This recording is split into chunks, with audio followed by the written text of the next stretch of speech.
Good evening, Artificial Hearts family. We're here with another episode of season three. We have a very exciting guest all the way from California on the other coast. It's Jake Fischer. Welcome, Jake. How's everything going?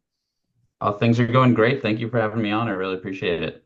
Jake, we do things a little different here on the podcast.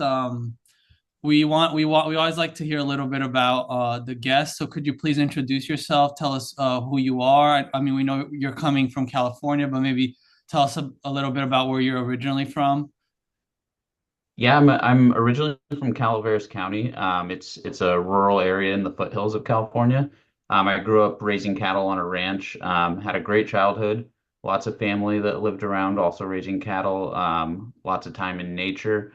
And then once I graduated, I went on to college, but I didn't really know what I wanted to do. Ultimately led to me dropping out and joining the Army as a medic, where I served for 4 years.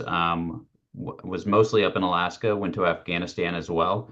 And then once I got out, I went back to school, finished community college, and then transferred to Yale, where we met. Yeah. And then ended up after that starting my career in management consulting. Wow, wow, And yeah, then that's awesome. Wow. yeah, Yeah, yeah, like I mean obviously, I know you and that I think you have like a very, heavy resume and a lot of achievements, but I wanted to maybe start off a little bit kind of with uh childhood right before you kind of went to the army. How was that like? How was it going in a ranch? Like my family, I don't know, yeah, I probably never told you, but like my grandparents are ranchers and I'm not. yeah. I'm a suburban civilian. So how's that kind of like? How was that lifestyle like? How did that kind of instill in you kind of the values that you kind of carried on later with your career, both in the army and then going to a Ivy League school? Yeah, I mean, as a kid, I definitely didn't value it as much as I should have. Because I mean, when it's the weekend and you want to watch cartoons or play or whatever, and then I'm having to go like feed cows or go work I never thought it was fun. But then we would invite like my friends would come and they all thought it was a blast. So I definitely undervalued it, but it really helped, I think, push me to always have to like have a duty and responsibility to the animals, which I felt at the time I didn't enjoy, but there was a lot of different chores and um, making your schedule around that, like whether it was sports or school, like you always had to keep in mind where you were going to fit in, like feeding the animals, doing whatever maintenance you had to do with them. And I think I was really fortunate that and just being able to spend all the time outside in nature really gave me an appreciation for that, which I still have to this day. Wow, that's cool. Was it like a large ranch? Were you like herding animals like cattle and stuff like that? Yeah, it was just cows, and so not large. We probably had about 100 cows, That's not. which yeah, it's kind of a small operation, but enough to keep us busy on the weekends. Oh wow, cool. So like so you would do that like for your family and then you're obviously like going to school or were you homeschooled or Yeah, no, I went to public high school, well, and all throughout elementary and middle. And yeah, the like school is great. It's a small community, so a lot of the kids in my class, like their parents went to school with my parents, and like some of them, their grandparents went to school with my grandparents, and so it was kind of like a everybody knows everybody type of was it like a community, small which I city? really enjoyed. What's that? Was it a small town? Yeah, yeah, my town, Mokelumne Hill. I just say the county because there's about 30,000, I think, or 40,000 people in the county. In my town, it ranges from like 400 to 600. So it's a very small area. Wow, that's cool, man. Yeah, like Yeah. no, yeah, you made me like it kind of reminded me like yeah, a lot of my uncles are like on my mom's side, her brothers, they're all like ranchers. Yeah, man, that stuff is Yeah. hard. I think people don't really appreciate how much like somebody were you waking up at like 3 o'clock in the morning to herd cattle and stuff like that? Yeah, I mean, not all the time, but sometimes just because you can't have the cows out working in the heat, especially in the summer when a lot of the different things you have to do occurs. So you have to get up really early so that it's still like somewhat cool out while they're moving around because I mean, they're big, heavy animals. If they're moving around a lot, they're going to get overheated. And so you try to minimize the stress on them, and a lot of times that means getting up early. Oh wow. Did you guys like make beef as well? Sell them for beef? Yeah, Oh, that's yeah, nice. and that was honestly probably the biggest benefit was just growing up constantly having beef. Like we'd have lots of hamburgers, steaks, Oh etc. man, that's And dope. so I kind of just assumed that was like normal because that I mean we would raise our own beef and like every other year we'd keep a steer and grain feed them to fatten them up a little bit and get them butchered and so we always had a full meat freezer, which then now I'm always having to make runs to Costco because I don't have the same access. Are you like more urban now? Yeah, yeah, I live in a suburb. It's Oh, cool. Oh, yeah. Rockland. It's a suburb of Yeah. Sacramento. Yeah, I don't know. I just feel like, yeah, I don't know. I feel like I like obviously the benefits of like being in a city, but I feel like I guess everything's a trade-off in life, right? I think you lose some of the things and then you gain other Yeah, things. Yeah, but yeah, anyway, like yeah, I'm Brazilian. I really love steak. Like, yeah, yeah, it's yeah. I love the like rural areas. We go back and my parents still live there, so we go there all the time. It's just tough with like the job market and everything, there's not a ton of opportunity there. And then like especially my career, I had to do a lot of traveling, and so being close to an airport really right. was pretty important. So I'm not driving all the time. Wow, that's sick.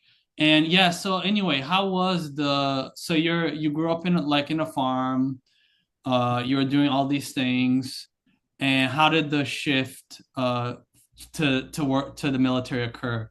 Did you go to straight to college or were you like ROTC? No, I never did ROTC or anything. I went to school. Like I kind of never really focused that much on school while I was growing up because I was big into sports, especially football. I played football and basketball in high school. Oh, really? And so Like varsity? when I graduated, what's that? Varsity? Yeah, Oh, yeah. And when I graduated, I kind of wasn't really thinking like, oh, what do I want to do? I was like, how can I prolong my sports career? So I ended up going to a school to play football, and then I got to the school, and like I really just didn't enjoy the environment or the school itself, and ended up transferring back to community college. And then that's where I was kind of just taking classes, but really not putting in the effort that I needed to. And I really kind of lacked any sort of direction or motivation. And I had always kind of had the military in the back of my mind as an option. Originally as like going to one of the academies or doing ROTC or something. And then it just became time for a change. And so I decided that was my way to try to get my life back on track and figure out what I wanted to do. wow. Yeah, so okay, so did you feel okay, this is important. Did you feel like you had hit like a roadblock at that time when you had that experience at that college you didn't like? Yeah, I just got there and it was like a culture shock. So I went from like a very rural high school to a like very small liberal arts school in Oregon, and Yeah, the I change heard was that pretty different. drastic. Was it like the JD Vance story? I mean, but you didn't like I guess you're not like dirt poor, but was it that level of culture shock or not really? Kind of. I mean, there was a lot more. Like I remember we read this book called Eating Animals, and it was like this freshman class that you had to take. Everyone took it, so everyone read that book, and then we had to write essays about it. And obviously, coming from a beef ranching background, mine were all about how the guy was wrong and that it was perfectly fine to eat meat. Which to the teacher's credit, like they didn't like discriminate against me or anything. I That's good. got good grades on those essays, but it was just funny because whenever there was discussions, I was like, I can't believe that I'm the only one that thinks this. Oh wow. Um, Oh, that's crazy, man. Yeah, I kind of feel you. Like, I don't know. I have the impression, maybe we can talk more about it when we get like when we hear more about like your and my experience at Yale. Well, especially particularly yours. But yeah, yeah, it's like two different universes in the US. Like, I mean, it really is. Like, the the people that make the meat and the people that eat the meat. I think it's like really two different classes of people. Yeah. Yeah, it was and it was also like my first time being well, not my first time being away from home, but like just have not having my parents around, where coming from a small community, like even if they weren't around, like my friends' parents are nearby and they all know my parents, and uh people around town know my brother and stuff. So there was always like kind of that oversight. And so I really just kind of started slacking off, not working as hard in school as I should have been. Right. And then I transferred back to community college, where I was living closer, and that then it just got kind of worse, where I was taking like slowly taking easier and easier classes. So I think my last semester I was taking like piano, guitar, and like communications or something for a Oh, yeah. semester. And I remember I got all A's, and I showed my mom, or I told my mom, and she was like, "You should. Why are you even taking those classes?" And that was kind of when it set in. I was like, What was "What your am I doing? major? What am I?" Like At the what time, you I didn't even presumably have want to one. I do? was I didn't have one. I was undecided. yeah, I was just trying to get the credits to transfer to like a UC or something. Oh, right, right, right. But yeah, and then I kind of realized like, oh, once I transfer, I'm gonna have to be taking loans to pay for college, and I don't even know what I want to do. So that's when I kind of realized I was just wasting my time and then about to waste a lot of money if I didn't figure out what I was gonna do with my life. Yeah. Was that kind of when you had the epiphany? Like, I think the army will be this, at least this kind of good intermediary stage or liminal stage to kind of help me figure out my calling Yeah, in life and my profession. yeah, absolutely. I actually originally was gonna enlist in the Navy. And I went there and they tried to get me to do like these different jobs. I wanted to be a medic. I knew that. Because I had originally like considered being like going to doing pre-med and then trying to get into medical school. And so I was like, let me at least test out healthcare as a career. And I go to the Navy, and they kept on trying to put me in other jobs because I think they get bonuses based on what job. If it's like a job no one wants, then they get a bonus for it. Oh, really? Whereas medic is probably one that a lot of people want. And so he kept on redirecting me to these other jobs. And so finally I just went to the Army side, and I was like, hey, I want to be a medic, and like like I don't want to do all this other stuff. And the guy's like, okay, sure. Do you want to be airborne? And I was like, what's that? And he says, you jump out of planes, Oh, and they pay you more shit. for it. And I was like, what? Okay, that sounds awesome. Put me down for that too. And Oh, so that snap. day, he like signed me up for the contract I wanted. Wow. Okay, so your first contract was like airborne? Yeah, yeah. So if you get it in the contract when you enlist, then you're guaranteed to go to the school after basic training and your medic training. Or like some people are able to go there either after they've been in a while, or if they're lucky, like if they need people, then right after their initial medic training. Oh. But essentially, if you don't get it in your contract, then there's a chance that you won't. So even though I didn't even know about it before, like I knew that airborne existed, but I didn't know to get it in my contract or anything. But the recruiter really hooked me up there. All right.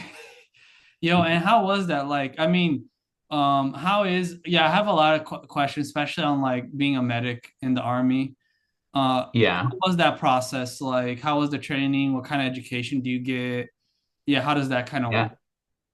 yeah, yeah. So the like first was basic training, and I kind of when I enlisted, I didn't. It sounds kind of crazy, but I didn't really think that much about it. I was just like, oh yeah, that sounds like a good thing to do. I'll enlist in the army. And it didn't really hit me until like you fly to Atlanta, and then I think I flew to either was bused or flew to South Carolina, and then they bus you to the base. And as we're in the bus, like getting ready to get off, and you have your bag with all your equipment, they're gonna like getting ready. Everyone's getting ready because the drill sergeants are going to come on and start yelling at you. I just realized I was like, what the heck am I doing? I literally could have just not been lazy, studied hard, and gotten good grades. Now I've got to deal with this Having crap some for old four guy years. yell at you. Yeah. Yeah, and that's when it like really hit me, and that was probably the only time that I regretted joining. I was thinking like, oh my God, I can't believe I did this. But then it like it never is as bad as you think, and Like basic training wasn't that bad. Like they yell at you a lot, but playing sports, I had been in that kind of environment. Environment, right? And so you do basic training for at least for medics, it's 10 weeks basic training. And then you have a 4 month medic training where it's called AIT. Wow. And you do, I think it's 6 weeks, you do EMT training, and then you take a test to get your EMT license. What TMT? And Emergency then, medical?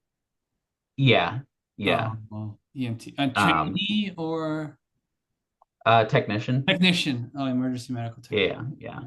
Wow. And so once you get the EMT license, then you move on to the next phase, which is like just drilling all the basic like treatments that you would do if somebody gets shot or blown up or whatever. Because those have like the EMT stuff, you get like your general medical knowledge, but you also need to just be able to like immediately react in muscle memory, be able to put on a tourniquet or pack gauze into a wound.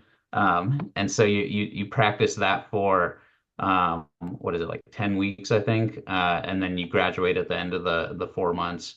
And I see you wincing. It's funny because that like you do IVs and stuff, and there was I remember one of the ladies in my class, she passed out the first time we did the IV, With because she blood? had never like seen blood like that. Yeah. Oh But man. then she ended up by the end of it, she became a flight medic because she I think it was like if you have the highest score in the class or something, you had the option to become a flight medic. And so like she by then she was like completely fine with it. Wow. So it's funny how like people initially are like, oh, I don't know if I can deal with it, but you just get used to it. Oh, really? Just because of like seeing it so much? Yeah, yeah, because I mean we were practicing IVs on each other like every day. Oh, wow. And yeah, so you see it and like sometimes people will mess up and like cause like a bleed or whatever. Not like a major one, but you just see Like you the get the blood and wrong you kind of get vein. used to it. Yeah, yeah, like the like if you get in an artery, like you're supposed to go in a vein, not the artery, because the artery has too much pressure. Oh, And so a couple times people would get that and like blood would kind of spurt out and you oh just yeah, have to the hold spurting. Yeah. pressure on it for a little while. Hey man. Wow, that's so interesting. Oh, I wanted to ask you too, like, well, I have like two questions now on that. Were you so you're certified, like if I don't know, somebody like drop, faints, you can perform and you're Not qualified? anymore. Not I anymore? mean, I yeah, my license lapsed probably like uh I mean almost 10 years ago. Like, it's kind of crazy to think back now, but it's been 9 years since I got out. And yeah, I didn't keep it up. I was gonna initially, but you have to do like annual training and stuff, and I just never kept up with that. Oh. Um, so I no longer, but I could probably get it again. I don't know if you just have to take a test or what, but mine's expired. But you think like if there's like an emergency, you could probably do something, right? If you're like the only person there.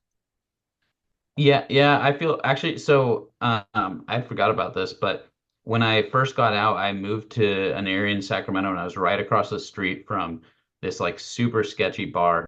And I didn't know it until I moved there. And then when I moved in, I saw this bar that like it was like one of those ones where no windows and it's like the doors are have like metal on them and stuff, like a metal uh what's it called? Like a screen door and stuff that like locks and everything. Electric And I bar. look at the reviews and yeah, people are talking about how there's shootings and stuff there. And I'm like, oh, I can't believe I didn't know that.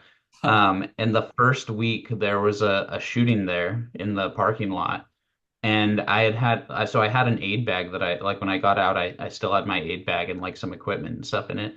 And so I remember sitting there and I was like, oh my God, I can't believe there's a shooting. And then probably like I was like, you know what? Like what are the odds that I mean, I'm a medic. I just came back from Afghanistan. I've been training this stuff for 4 years.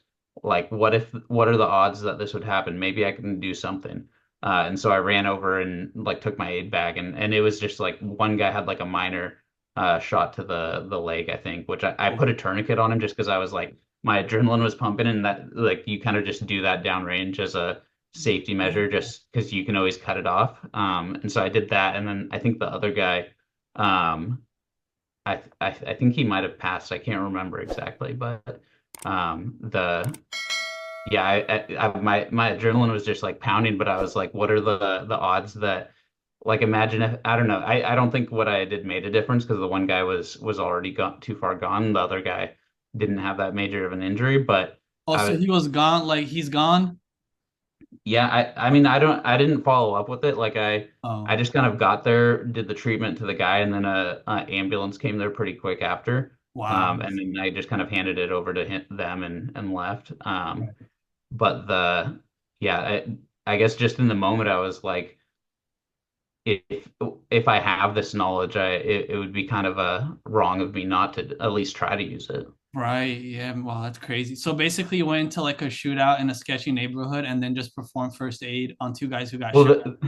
I was at least I did wait like 5 minutes or so, like because there was just a couple shots and then nothing happened. And I was like, let me just wait a while. See, there was no like long shootout or anything. Like the so whoever had done it had probably taken off. But Oh, was it like gang um, bang, you think?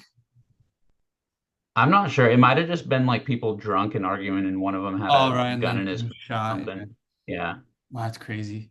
Wow. yeah, Oh, that's insane, man. That's sick. That's dope. Like that you have that skill set. Yeah, I really wanted to learn like first aid. That's definitely a skill set I want to have. I think everybody should have. But the other question I have yeah. on like on being a medic and all of that, the what about guns? Do you use them or not as a medic? Yeah, you do. The like so you're expected there's kind of like a duality. You're expected to be like, especially if you're with the infantry, you're expected to be able to do everything they're doing. In reality, that's not always the case. But in order to kind of gain their confidence and stuff, you need to be keeping up with them. That like you'll be when we're drilling, like kicking down doors and stuff, you're going to do it with them.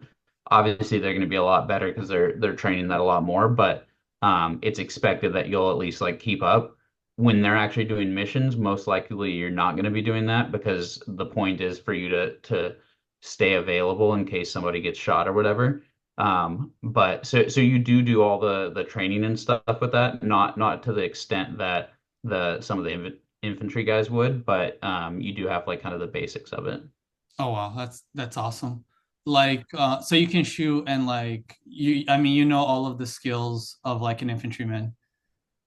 I wouldn't say all of them, but I feel like I had a pretty Basic. decent amount of them, especially after Ranger School, which isn't like traditionally a school that medics go to unless they're in Ranger Battalion. But to do that, and along the way, I kind of learned a lot of skills there that helped me. Yes, yes. I'm like I'm asking a lot about the medic. I'm just fascinated by that. I don't know if you saw that movie, Hacksaw Ridge. Not yet. I keep on hearing it's really good though. Yeah, it's about Desmond Doss, who's like the first. He's actually from my like my religion. He was like the first conscientious objector to get like the Yeah. Medal of Honor without getting killed. Yeah, Oh wow. without killing. Yeah, he saved like I think it was like 75 people in Okinawa. It was either Okinawa or Iwo Jima. Yeah, I feel like you would like it. Like I think it's kind of really related to like you being a Yeah. which yeah, go ahead. Oh, I think I saw it on that it's on like Netflix or something, and I've had it on my list, either that or Amazon or something. I've had it on my list and I need to watch it. Yeah, it's with Andrew Garfield. Yeah, I was like so surprised that they picked it up. It's like Mel Gibson directed it. Yeah, it's like Oh wow. it's a pretty good movie. I mean, obviously they take like licenses. Yeah, it's because he was buried like in my near my alma mater, like my college Yeah. where I went to college. Yeah, and yeah, and like what kind of motivated you to be a medic versus being an infantryman or like another branch? What would you like about it? Yeah, it was mostly wanting to get the medical skills. Honestly I didn't think too much about the decision. I was just like, oh, I want to see if I want to be a doctor, and so medic is like the closest thing, so I'll do that. Once I was there, like I really enjoyed doing the infantry aspect of it. Uh, I had essentially two jobs when I was in the military. First, my first one, which was probably the first like 2.5 years, and then the last year and a half, I had another job. But the first one, I was a line medic for an infantry unit. It was an airborne infantry unit. So, and then the second half, of my career, I was a medical sergeant in a forward surgical team. And the forward surgical team is essentially like you're setting up an operating room inside a tent. And then if they're running missions like nearby, and so they quickly if someone gets shot or blown up or whatever, they quickly evacuate them to you and then you treat them. right. Whereas with the line medic, you're like with embedded in the infantry unit. And so I would always tell people that like the line medic was like Band of Brothers kind of vibe, and then the uh forward surgical team was kind of like MASH, if you ever Oh, seen the old show. yeah, yeah. They're Um, like joking and cracking up. Oh, okay. yeah, I mean, yeah, like the Look at this um leg. yeah, not as much like that, but it was definitely like half of the people are like nurses, and it's a lot more skilled medical training and stuff that I learned there. But you don't have the like physical aspect or necessarily the same camaraderie that you get with being in the infantry unit. What was kind of like the most nerve-wracking experience that you had, yeah, during your time as a medic? Like this really challenged Yeah, I you, like, or messed with you, and yeah, I think the most nerve-wracking was so I'd done a ton of training and stuff, but I hadn't worked on any real like trauma patients or anything yet. And so before I deployed with the forward surgical team. And before we deployed, we went to Miami for like 2 weeks and worked in a ER. We do like 12 hours on, 12 hours off. And but the reason we go there is because that ER is known for getting a lot of like gunshot victims and a lot of other injuries that are like trying to replicate what we would see downrange. So I hadn't actually worked on a real patient yet, besides just like non-emergency things. And so I remember the first patient was coming in over the helicopter, and we had our gurney like ready to go get them off the helicopter and bring them in. And I was sitting there, and my heart's just like pounding, and I have like gloves on, and I can see them shaking with my heartbeat. And I just was like trying to focus on my breathing as much as possible. And then once they got there, like we run out, and by then you're kind of locked in and focusing on the patient, which takes away the nerves. But there was just kind of the nervousness of like, oh, will I be able to perform? Kind of like before like a game or something as an athlete. But then once you start, it just goes away. And so that was probably the most nerve-wracking because I don't think any of the actual patients we ever treated, it like in the moment it was pretty easy to just focus in on treating what's wrong, and not feel like the gravity of the situation. really, wow. So that experience was like worse than like shrapnel wounds, guys getting like shot, like all of the like really Yeah, ugly I stuff think in active combat. Just because it was the yeah, I first mean, time. yeah, I think it was just that was like the most nervous I got. Like when we would have patients come in with pretty severe injuries, but when you're treating them, it's almost like fixing a car where you're like there's obviously they're a human being, but you kind of have to block that part out and just focus like this is wrong, therefore I do this, and kind of think about it mechanically. That's the way I always thought about it, and it helped me not to like I mean, Personalize it like too when we were much. in Miami, one of the patients was a baby that had gotten burned by a curling iron, and like I mean, just thinking about it that way, like made it Yeah, that. easier to be able to deal with something like that. Yeah. Oh wow, man. Yeah, that's wow. Yeah, yeah. I'm fascinated by that. Like, um, uh, yeah, because like I've talked to like some military folks. Is it true that like military, like a skirmish or an engagement, what they would tell me is like it lasts 20 minutes, which isn't that much time, but your body is so in the moment of the adrenaline that it feels like those minutes get multiplied by like three, four, five times. Yeah, I was lucky enough never to be like in direct combat. Like when I was in Afghanistan, we were mostly in like I guess you could call it a hospital. It was mostly like tents that we set up with the equipment in it. But I did feel the same like time dilation effect where like the patient initially comes in and you do a quick assessment and decide. Well, we would always basically our ER, we would bring them in there, stop any bleeding, and make immediate decision whether they were going in the operating room or not. Wow. And that would happen super fast, but it always seemed like it was a huge amount of time. And Oh, then there's like so much adrenaline pumping that then at the end of the surgery, if that's what it came to, by the time you like clean all the equipment and stuff, there's just this dump and you're completely exhausted. Was it also, I mean, aside from the physical, I mean, because you did tell me that you would try not to personalize it, but can it also be Mhm. mentally exhausting, like after doing it so many times, or not really, or is it more like you just get used to it? Yeah, I think you have to avoid the complacency that can come. Like, that was always like throughout, like from basic training throughout my entire time in the Army, almost every unit would always like have the saying like complacency kills. Because when you're doing something over and over again, it's really easy to do a poor job or like half-ass it. And but if you do that, that's like that could be the time that you rely on it or that something goes wrong. And so when you're doing like so after, for example, after we would treat patients, like our standard operating procedure is that we immediately have to clean all medical equipment and put it in the sterilizer just in case we get another patient, even if we know like there's nobody running a mission or something. And there was one night where we got done and we were exhausted because I think we had to do like two surgeries or something. And then we stayed an extra hour or two to clean everything and put them in the sterilizer and get everything ready. And we ended up taking another patient like a couple hours after that, where if we had gotten complacent, like we wouldn't have had sterile equipment to operate on them with. Wow. And the person could have like even died, right? Depending on the situation. Yeah, Wow. yeah. Wow, that's so interesting. And okay, so yeah, you've had this experience as a medic. Tell us a little bit about like Ranger School. How was that like? Maybe tell us who are the Rangers and how was that training like? How did it build you up? Yeah, there's two like when people say a ranger, there's sort of two things. One is like the unit, so the ranger battalion. And those are typically like when you say ranger, that's like typically what you're talking about.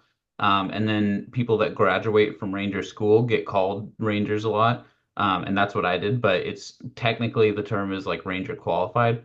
Because the like people in the Ranger Battalion sometimes get upset if like it's as if you're claiming that you were in Ranger Battalion when Oh, you really? weren't. But you're And not. so Okay. so I always try to clarify so Not a nobody real gets blue belt. You're a blue belt who hasn't competed. It's yeah. like that. Yeah. Yeah, exactly. And the yeah, so Ranger School though, it's a leadership course in Georgia and Florida, and there's they try to test your leadership by through small unit tactics, where you're patrolling, doing patrol-based operations, doing raids, ambushes, etc., while they restrict sleep and restrict food. And so there's three different phases. Each one is about 3 weeks. Comes out to, actually, yeah, it comes out to about 60 days, I think, 62 maybe. The first phase is in Georgia, and that's just kind of the intro one. The second phase is in Dahlonega. It's like the mountains of Georgia, and that's called mountain phase, and you're going up and down these super steep mountains all day. And then the last phase is swamp phase. It's in Florida. And there you're going like you're doing operations in boats. You're walking through like sludge mud, like a foot and a half deep. You're walking through like kind of just still water in like a swampy area. Is it Um, gator infested? I don't think there's any gators. Oh, okay. To be honest, I was so exhausted. Like they told us, I knew there was moccasins, and they've had people get bit before, but and I have like a fear of snakes, Oh, where wow. like I just hate snakes and never want them around. But I was so exhausted when we were going through it that I was just like, you know what? I'm Does it walking, bite me? if it bites me, it bites It me. bite me.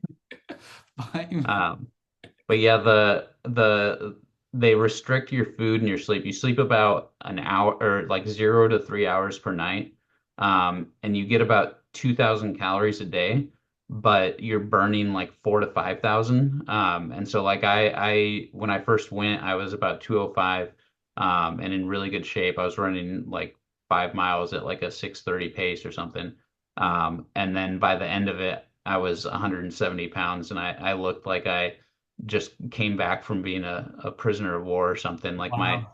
my fingernails were all yellow and like weren't growing. My hair was all like I don't know, just rough and like gross feeling, and my skin was like I don't even know how to describe it. Just like looked super unhealthy. And it took probably like I didn't feel like my body, like the aches and pains fully recovered until like a year afterwards. It was kind of Wow. crazy. Wow. So it was like, wait, so 60 days of like 0 to 3 hours of sleep? Yeah, there's that's during the missions. When you're in the like they'll have like instruction phases where I don't know how much sleep you're getting. I think it's like 6 hours maybe, but Oh, which feels like a lot while you're there. yeah. There like at the beginning of each phase, there's like an instruction period, and then you go do the missions. And so I don't know what the total was during then, but it never like it yeah, it never felt like you were able to recover. Wow, man, that just sounds like painful. But I'm sure like you must have gotten like so much resistance after that. Is it like David Goggins level of like training? No, I mean no, it's like a pressure that they put on you just so that you know you learn how to lead and how to be a follower in like the worst conditions. And so when you're hungry, when you're tired, when everything like when you're so like you're leading a patrol and half your people are sleepwalking, like like you have to go physically grab them, put them into place and make sure everything and check on everything and it really teaches you like to double check everything, to push through anything that's any like pain or any tiredness or whatever, and have like mental discipline Wow. to deal with it and like help others deal with it. That there's like a saying that you don't earn your ranger tab, your ranger buddies do, and that's like just Uh, because at some point you are gonna slip up. Like you're either gonna fall asleep while you're like supposed to be up pulling guard, or you're gonna do something wrong and you got to rely on your ranger buddy to like see that you're asleep and go over and wake you up. And so you really do like completely rely on each other. wow. So is it okay? So it's also like to teach you like collectively to work together, teamwork, building those kinds of things. Yeah, yeah, it's kind of a mix of that, testing leadership and to some extent a rite of passage for Wow. typically it's infantry officers that go to it. Like infantry officers and then soldiers who are in Ranger Battalion are kind of the main demographics that go there. And then sometimes infantry men from like enlisted infantry from non-Ranger units. And then I was kind of the odd one out being a medic that went that wasn't in Ranger Battalion. Did you go just to challenge yourself? Yeah, and a lot of the like the leaders that I most looked up to had gone. And so it was just something that I kind of idolized when I first got in, and knew that I was going to want to go to it. The it was like the biggest humbling and learning experience I had in the military though. The so when I first got there, like I'm so being a medic, my knowledge on patrolling and infantry tactics, even though I had spent time in an infantry unit, I was still not an infantryman, also like one of the younger people there, and I just was behind everybody and I kind of use that as a way to feel kind of like a victim, like have that like victim mentality to Wow. where the first phase I had to recycle it because I failed my patrols. And Ooh, then you also like vote, you rank everybody in from like best, like most valuable to the team to like least valuable. And I ooh, was like towards the bottom. And I remember just being so frustrated because I was trying to get a waiver to go to the school for a year and then finally got it. And so I was like, it's going to be so humiliating if I go back and to my unit and all these people that I was like spending a year around, like saying, oh, I'm going to try to go to that, um, and have to tell them that I failed. And so I was just frustrated and wanting to blame it on everything but myself. wow. And then I kind of just had this realization, like whether it's fair or not, or whether no matter what the circumstances are, I'm the only thing I can control. So if I want to pass this school, I need to accept things the way they are and stop like making excuses, blaming other people, and just do whatever I have to do to get it done. And if that means working way harder than I would have had to work if I knew this stuff before, then that's just the position I'm in. And that was like a lesson I really needed to learn, because I think that contributed to me like slacking off in school before and everything. And that really I think was the turning point in my career in the Army, and I mean essentially my life. Wow. Oh wow, man. Yeah, and I think that's an Yeah. excellent segue for you going to Yale. So, how was it going from Ranger School, right? All about accountability, order, discipline, teamwork. And now you're going to the cathedral of hyper individualism, diversity. You're a beautiful, unique snowflake.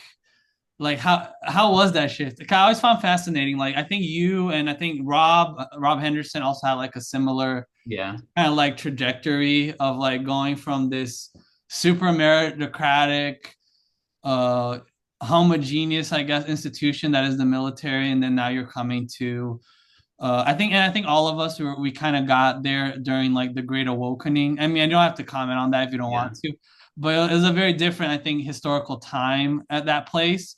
So how did you get Yeah. there, and how was your experience there compared to the military, and how was that also a growing experience for you? Yeah. So I'll start Yeah, when I we'll was in go by pieces. Afghanistan. Yeah, we don't have to. Uh, I was looking at schools to apply to, and I really wanted to go to Stanford. And my a close friend of mine who he was my executive officer at the time. So he was like the officer in charge of our team was split, and he was in charge of us at the base we were at. And he was kind of so we were watching like the news or something, and we saw the like Christakis incident, which I assume probably a lot of your viewers would know, but essentially there Well, was some of a them don't, Jake, because they're from Brazil. Can you okay. just explain briefly? Yeah, so there was essentially I think there was like a controversial speaker or something, and then a professor like basically took the stand that like even if speech offends, like it's important that we have free speech. And a bunch of students like kind of surrounded him in the courtyard and berated him and screamed at him. They're like yelling at him. Oh, and it was actually Halloween costumes, I think. It was Oh because yeah, yeah, yeah, it was yeah, right. It was Silliman, right? Because it was Silliman or that other or the white. I forgot the because I know they're like the twin colleges. But yeah. I think what it was, right? It was sorry, I didn't mean to cut you off. Oh But no, go for it. I think it was Halloween costume. So the guy was like, okay, you can wear whatever you want, right? Because it's Halloween. Mhm. And then somebody I think got scandalized or they got shocked because that would imply that I can dress up, they could dress up as a Native American or whatever. And it's Yeah, like, no, it's free speech, right? And then yeah, yeah. what happened? Were you there when that happened? No, I was in Afghanistan watching like the YouTube video of it or on the news or something, Yeah, the big and girl was with yelling. my friend the officer, and he kind of was joking with me. He was like, "Oh, are you gonna apply to that school then?" And I told him I was like, "No way. If I go there, I'll probably get spit on." Like thinking it'd be like the 60s and at Berkeley or whatever when they're Yeah. like on the or 70s, I guess. But and so it was never applying there was never even something I considered. But then there's this group called Service to School, and the following year they were helping me with my applications, and you get a mentor that kind of helps you uh, change your like military speak to academic speak so that like when you're writing your essays and stuff, you can actually convey um, coherently what you did Is it in a that way that different, people Jake? can understand.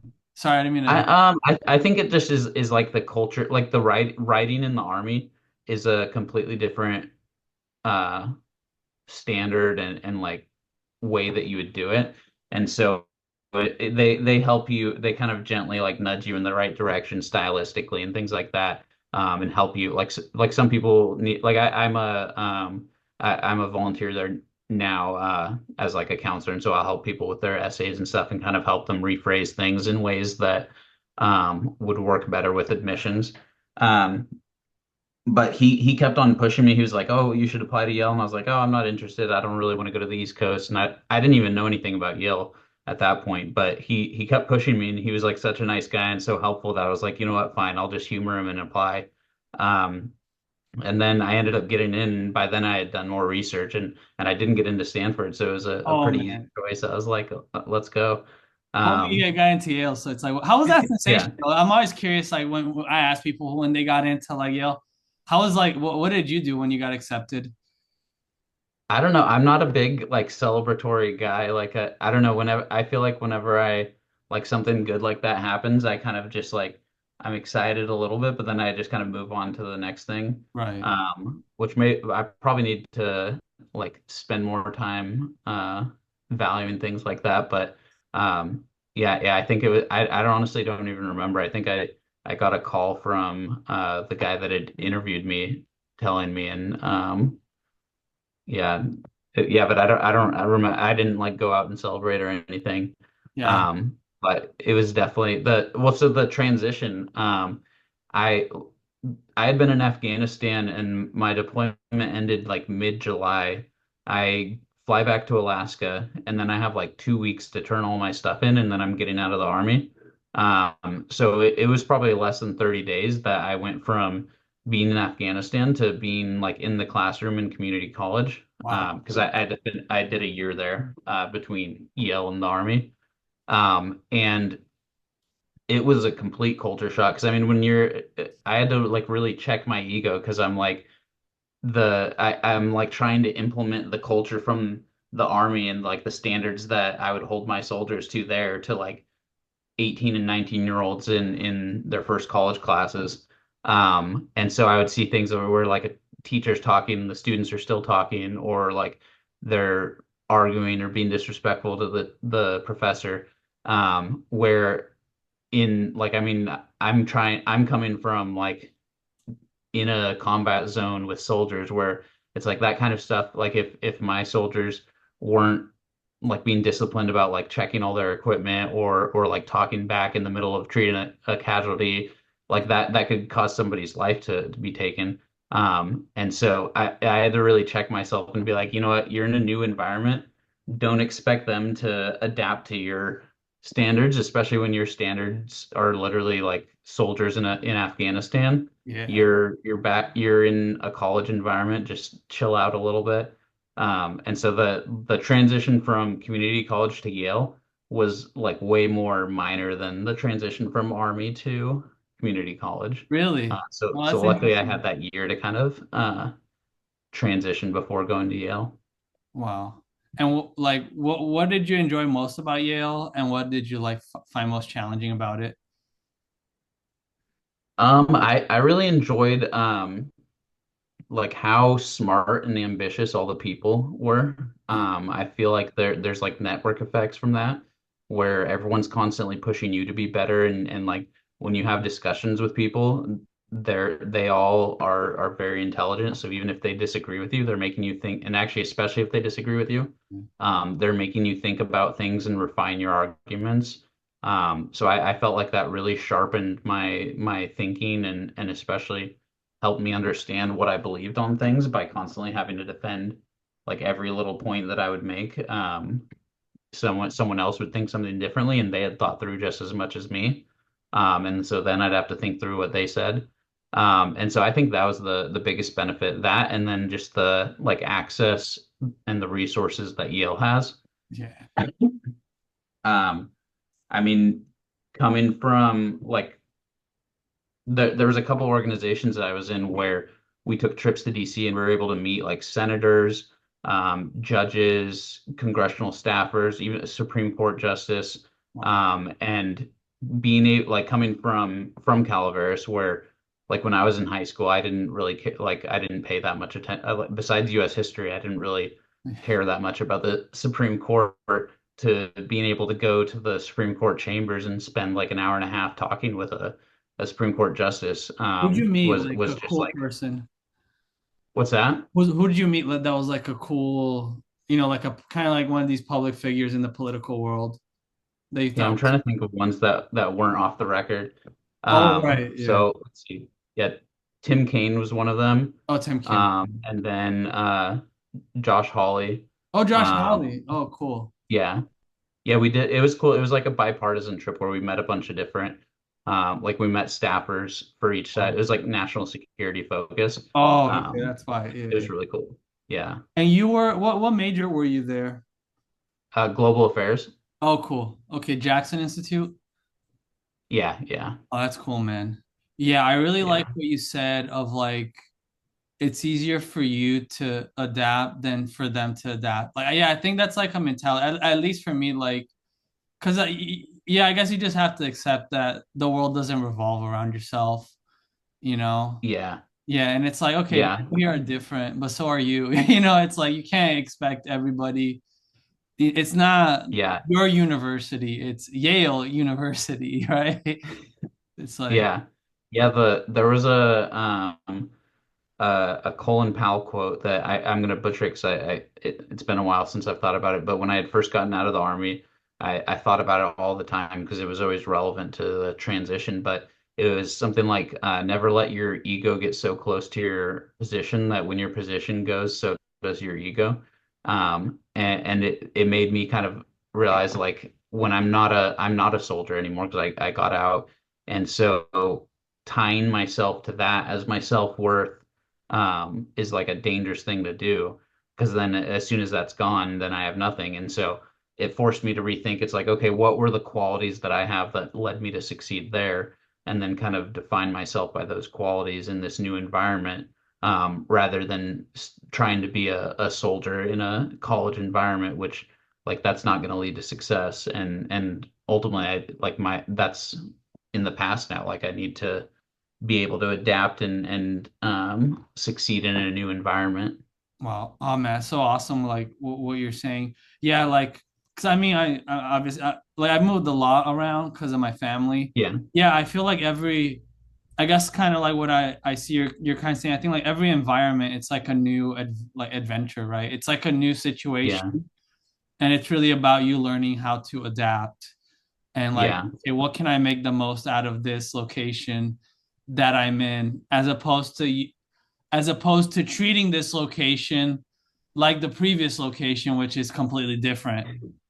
yeah. What was the biggest like change in location that you went through? For me, I think it was when I was sick. I guess it's like you. I think it's like when you have the first time, even if it's not that big of a Yeah, deal.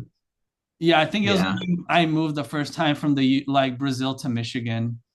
Yeah, that was like, yeah, yeah, but I was like six. Yeah, I remember. I think that's like it's one of the few times I remember that I was crying. Like, I yeah, was leaving. I was like a little 6 year old. And the thing is, I think when you're a kid, time feels like so much longer. Like 6 years feels like 10 yeah, years, I guess, in adult yeah, years, like the perception of time. Yeah, because so yeah. much, yeah, so much happened in that time. Because like, yeah, like 9/11 happened. I remember that. I was here when I was Oh, like wow. 8. Yeah, I was 8 when Yeah, it happened. Yeah, I remember Iraq War when it started. Yeah. yeah, Yeah, it was like the Bush years. It was like, but then I also had a lot of good memories too, like teachers. And I guess yeah, is that thing probably maybe it's the same thing with you. Like you carry along that experience and you have to maybe police yourself not to hold people to your standard, you know? Like, yeah, like yeah. not Especially if everybody's they the don't know. military, not everybody's American or Brazilian, and they should not be expected to know everything that you know because those are a Yeah, reflection of your experiences and not their experience. yeah, exactly. How was the like your first winter in Michigan? Oh, it was awesome, man. Like my mom Yeah, was like jumping at because I had never seen snow in my life. I yeah, think for my parents it was more impressive because they were adults. yeah, And then it's like, yeah, it's weird because like if you grow up in a tropical country, you know, you never it's like you're watching a miracle. It's like, oh, ice is falling from the sky. Yeah, we yeah. like you know, like does it snow like Michigan and California in your area? Um, Well, no, not you not live like in Michigan. Alaska. You live in Alaska. Never mind. Yeah, so you know Yeah, how yeah. it is. It's like, yeah, it's like, yeah, it's crazy. I mean, it's not as bad as Alaska, but yeah, it was crazy. But then it was like after 2 or 3 winters, you kind of get over it. Yeah. Yeah. Yeah. Yeah, we like where I grew up, like it would snow like once every 4 years or so. So when it did snow and like actually stuck, it would always be like they would shut down the like it would be like a no school day. Oh We'd go wow. play out in the snow all day. It was fun. I mean, like Tennessee, they're not. I mean, this is funny. Okay, you remind me like 'cause I went to college in Tennessee. Like Yeah. they're not used to like snow. So I mean, you know how Yeah. like Michigan or probably Alaska, they have all these equipment, salt and all of that. They're using like they're using these trucks to like hit the snow out of the ground, like jackhammer out the snow. Yeah. Yeah, Yeah, man. that's like California. Like I like if salt won't melt it, then everything's shutting down. Unless yeah, it's up in Tahoe where they're like used to it, but yeah. I was like, oh, yeah. New Jersey's not bad. I feel like New Jersey, it's like the place where I've lived, where it's like, it's one that I've seen mostly defined like the four seasons of like like yeah. winter, spring. But oh yeah, and on that note, though, I did want to ask you about Alaska, man. I feel like Alaska is a very beautiful place. Is it?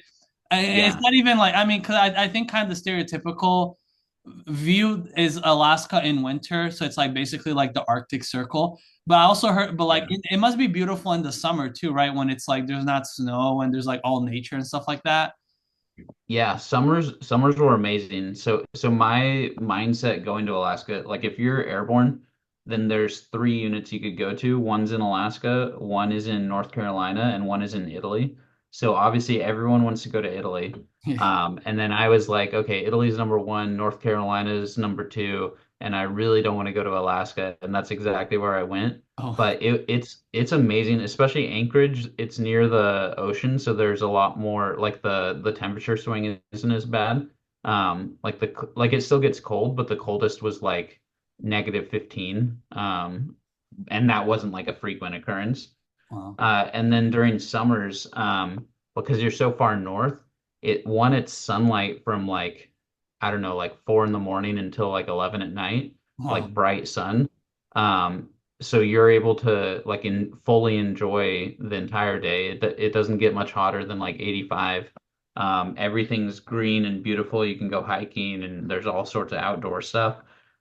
Winters did kind of suck because of the all the snow and it's the reverse to where it's like now the sun's only out and it's gloomy from like 11 to like 4 p.m. Wow. But the like my wife and I went back there a couple of years ago during the summer and it's just so beautiful like the mountains and the where you can go hiking. There's all sorts of wildlife. Like my friend that I spoke about earlier, he stayed in Alaska. He was from Georgia. But he's like him and his wife are both big into the outdoors. And they just have a blast up there because they're able to go hunting, fishing, hiking whenever they want. Wow. Well, minus the heat or the thick of winter, but Have you ever seen like a Kodiak grizzly bear? not a grizzly, thankfully. Oh yeah. Lots of black bears, a few moose. Yeah, the like on the base, like we would, so I would do land navigation where you have like a compass and a map and you're like trying to find these like they would put like a sign on a tree and you have to like navigate your way to the tree and find the sign and like write down the code that it has on it. Oh, And so out there you would see moose and bears and stuff and like the moose like there were you always have to be really careful like because they can sometimes chase people. oh, And wow. so you're supposed to just kind of like wait and until they like walk away and they are not bothered so they take their time and they'll just like sit there forever Oh, while you're just kind of sitting there waiting like hurry up, get out of here. wow. Wow, man, that's so cool. Yeah, I Yeah. find Alaska fascinating. I think it's definitely a place I would be interested in going. Like, yeah, just Yeah. the outdoors. I mean, yeah, I'd definitely be curious to see a bear, but like, yeah, it just feels like it's kind of dangerous. Yeah, it's I mean there's plenty of like well-trafficked areas you can go where you're probably not going to run into anything, but Um, either way like it's still like people would always tell you keep mace on you and so like I guess cuz I don't know if it's true or not, but like the knowledge the common knowledge was that if you like shoot a bear, it takes so long for them to bleed out that they could still hurt you, but if you spray it with mace, then it's gonna run away like immediately. oh, Thankfully, I never had to test that out, but wow. that's why like people would always say carry mace, like, and that's a lot safer than a gun when it comes to bears. Oh, wow, that's interesting. Yeah, Oh, wow, man. And that's cool. Um, after Yale, what are you looking forward to now? Like, what are some of your current goals? I read it in some of I think maybe it was an older interview. I don't know if this is still probably like 8 years ago. I think you might have mentioned you were interested in getting involved in California politics. Is that still a thing? Are you still interested in public Yeah, I service? yeah, I had a opportunity. So when I was in community college, I interned at Kevin Kiley's office. He was an assemblyman at the time. He's a congressman now, but when so I was working in consulting and I was like really burnt out. I had had a few tough cases in a row. And I had California was having a recall. And I had seen some rumors that he was considering running in it. And so I sent him an email and was like, hey, if you are, I'd love to like help out however I can. And so he offered if I wanted to be his campaign manager. And so I took a leave of absence from the company I was at and did that for 2 months. It was like a very short campaign window, but it was a blast. We're sending him up and down the state like again and again. He was speaking at every different debate, every we set up rallies, every town hall, basically like multiple events a day. And so it was a very like high speed introduction to the world of politics, navigating all the different like every group has their own like leader and they're kind of competing for his time and if you say no to one thing then you're going to offend that group and so you have to figure out a way to make it up to them and so there's a lot of balancing different stakeholders. But it was a blast and I really enjoyed it. It wasn't something that I saw myself doing as a career. I definitely wanted to go back to the private sector. But it's something like I enjoy like kind of staying up to date on California politics and staying close where I can. Wow. And right now, what are you interested in, or what are you looking forward to? Yeah, well, so my I had a daughter this past year. She's about Really? to turn Oh one my, actually this weekend. congrats. Yeah. Oh wow. Yeah, and so that's been our kind of main focus, getting ready to celebrate her first birthday and like there's so many during this first year, like there's just constantly new things. Like she's getting really close to walking and she's saying new words and stuff every day. So that's honestly been the biggest like focus and most joy that we've had, my wife and I. But the yeah, that I just started my like I went independent consulting and started like a contract with that. And so kind of trying to build from there. But yeah, the business I feel like it always comes a little secondary to at least when I'm thinking about what I'm looking forward to. It's usually family focused. Oh, that's cool. Do you think family changes changed you a lot? Like, I mean, I always like Yeah. asking my friends this, like your priorities compared to when you're single. Yeah, I think so. Because I mean, even like getting married, I dated my wife for quite a while, but just getting married when you both like you're confirming each other's commitment to or like your commitment to each other, Uh, and that just takes away a lot of the like stress of like I don't know, like wondering like, oh, is this person gonna be with me forever? And it allows you to like focus on other things, like not constantly be worrying about that. Not, I mean, or at least like it's not even like it doesn't feel like a possibility anymore. And then adding our first child to that is just a lot of fun, getting to like see her be a mother, me get to experience being a father and playing with our daughter, seeing her like grow and like different aspects of her personality where sometimes she'll do things that remind me of me and sometimes she'll do things that remind me of my wife and it really especially yeah having kids I think like everyone says like how big of a change it is and I mean it's hard to like overstate how big that change is of just bringing like constant joy to your life and happiness.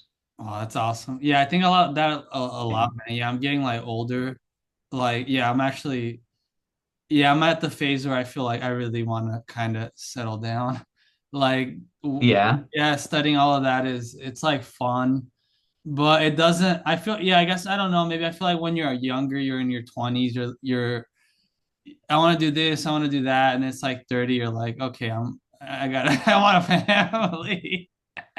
I feel like Yeah. you Yeah. hit that place, It's right? I guess like you think that there's other things that give you fulfillment aside from your work, or your profession or whatever you're good at.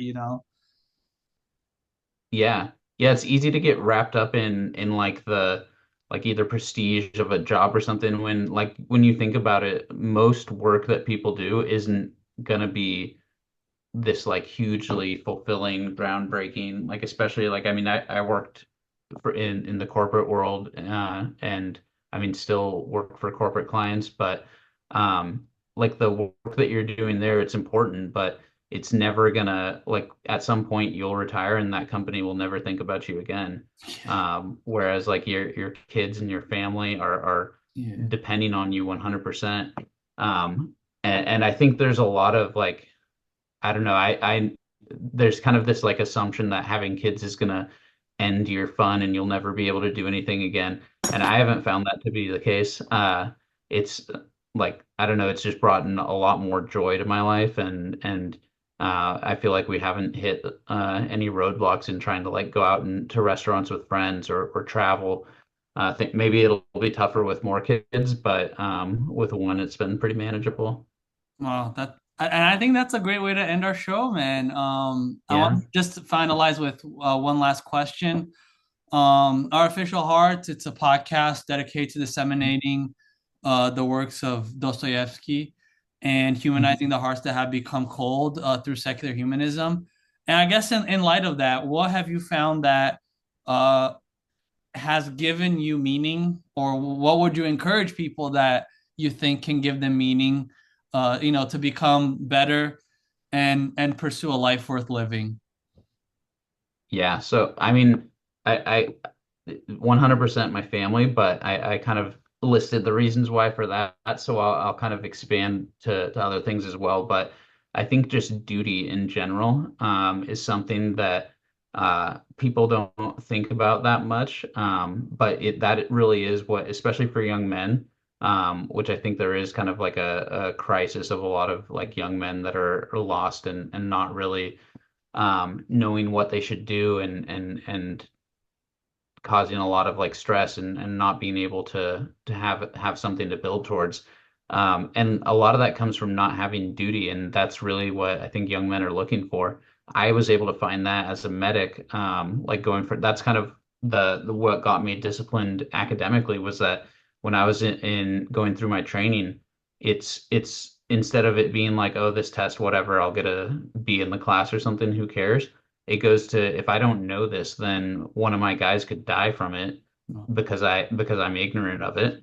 And that really like that duty really allowed me to kind of kick up to another gear and work a lot harder. And then again, like with a family, having the duty to provide for them, the duty to be a good husband, a good father.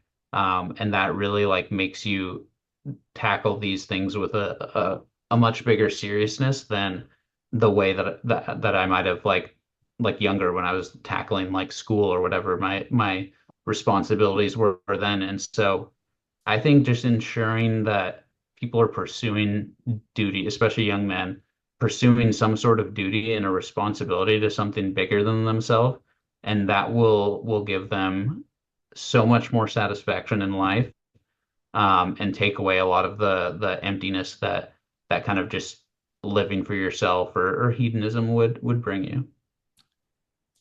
Thank you so much. And thank you all for watching another episode of Artificial Hearts. If you want to see amazing content like this that you just saw with Jake Fischer, please like and subscribe on our YouTube channel. Follow us on Instagram, TikTok, and Facebook. Thank you all for watching. Thank you, Jake, for being here with us. And we will see you next time on another episode of Artificial Hearts. Awesome. Thank you. Thank you. Cut. Man, thank you so much, bro. Really appreciate it. It was really, Yeah, of course. really inspirational. And thank you for being a part. Once it's out, I'll send you the link to it. Perfect.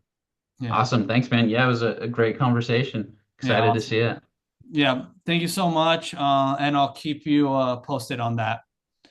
Sounds Oh, and good. Have a good one. send me if Yeah. you want. We can also send you, as a token of our Yeah, gratitude, definitely. a complimentary mug. Just And keep text me the address that you would like it sent to. on your Yeah, for LinkedIn. sure. And keep me updated on when the graphic novel Yeah, comes yeah, for out. sure. Oh, yeah, I'll That's really definitely make cool. sure to tell you. Thank you so Perfect. much for your Thanks, participation. man. Appreciate it. Have a good one. Likewise. Bye bye, my friend. Have a good night You or too. afternoon, I should say. Yeah.